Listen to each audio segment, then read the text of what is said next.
ஒரு காட்டுப்பகுதியில் 3 எறும்புகள் வாழ்ந்தன. அவை எப்போதும் சண்டையிட்டுக் கொள்ளும்.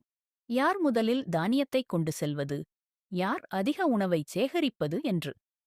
ஒரு நாள் வானம் திடீரென்று இருண்டு பலத்த மழை பெய்ய ஆரம்பித்தது. அப்போது மரத்திலிருந்து ஒரு பெரிய உணவுத் துண்டு கீழே விழுந்தது. முதல் எறும்பு ஓடி வந்து, இது எனக்குத்தான் என்று அதை தனியாக தூக்க முயன்றது. ஆனால் முடியவில்லை. இரண்டாவது எறும்பு வந்து, நான் உன்னை விட பலசாலி என்று தள்ளிக்கொண்டு தனியாக தூக்க முயன்றது. அதுவும் முடியவில்லை. மூன்றாவது எறும்பு கோபப்படாமல், இப்போது சண்டை போடும் நேரம் இல்லை. மழை அதிகமாகிறது.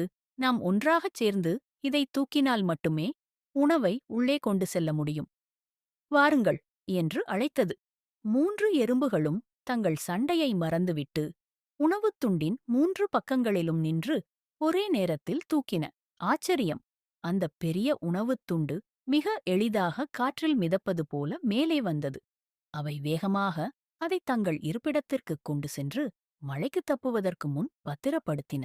நீதி: ஒற்றுமையே பலம்.